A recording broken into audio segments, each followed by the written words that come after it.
ఏంటి మళ్ళీ ఇన్‌స్టాగ్రామ్ వచ్చిందని చూస్తున్నారు. అసలు ఏం జరిగిందంటే మదనపల్లి 7 ఏళ్ల అమ్మాయిది అది అప్‌లోడ్ చేసి పడుకున్నాను. పడుకునేసరికి చిన్న అమ్మాయి కదా! ఐడీ ప్రూఫ్ అడిగిందనమాట. నేను ఇన్‌స్టాగ్రామ్ క్రియేట్ చేసేటప్పుడు ఈ పాస్‌పోర్ట్‌తో చేశాను.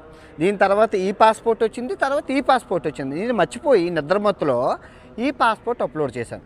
అప్‌లోడ్ చేస్తే ఐడీ డస్ నాట్ మ్యాచ్ అంటది. ఇదేంటని చెప్పి మళ్ళీ అప్‌లోడ్ చేశాను. ఐడీ డస్ నాట్ మ్యాచ్ అని చెప్పింది. పిచ్చా ఏంటి నా పాస్‌పోర్టు అనేసి నాకు ఐడియా రాలేదు పాతది ఉంది కదని. సో మళ్ళీ చేసేసరికి 48 గంటలు నీది హోల్డ్‌లో పెడుతున్నాము అని చెప్పారు. ఓకే, నాకు అర్థమైంది. ఓకే, డిజేబుల్ చేస్తున్నాం అని అన్నారు కదా! అయితే చిన్న సరదాగా ఒక గేమ్ ఆడదాం అసలు ఎలా ఉంటుంది అని చెప్పి నాది పోయిందని నాటకాలారు. ఏమండి నేను మరీ ఇంత మీరు ఇంత చాలా దారుణంగా ఉన్నారండి. అన్ని టీవీ ఛానళ్ళు మీకు చేతులెత్తి దండం పెడుతున్నాను. నేను ఒక హిందువునండి. నేను హిందువుని. ఫస్ట్ ఆఫ్ ఆల్ వినాయకుని పట్టుకొని చెప్తున్నాను, నేను ఒక హిందువుని. నేను ఏ పాపం చేయలేదు. దేవుడి మీద ఒట్టేసి చెప్తున్నాను, నేను ఏ పాపం పుట్టి ఎదిగి ఒక చీమకి కూడా హాని చేయలేదు. దానం పొద్దున్న లెగిస్తే దానం ఈరోజు కూడా దానం చేశానండి రోడ్డు మీద వాళ్ళకి. నేను ఎవరికి అన్యాయం చేయలేదు. 80 లక్షల రూపాయలు ఈ దేవుడి చేతితో ఇచ్చాను. మీరు 80 లక్షలు ప్రూఫ్ కావాలంటే చూపిస్తాను.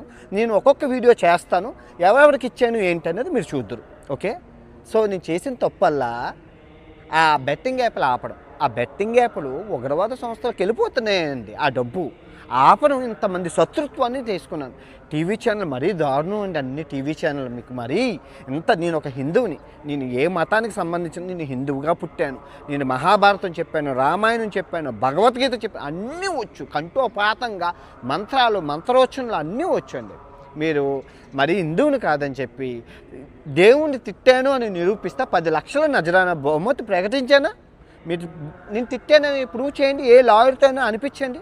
మాట దొర్లింది. మాట దొరలదా చెప్పే క్రమంలో ఎవరికి చెప్పే క్రమంలో మాట దొరలదా? మరీ దారుణం అండి. ఫుల్ వీడియో ప్రపంచ యాత్రికుడు ఛానల్లో పెట్టాను, ఎప్పటిలాగే చూడండి.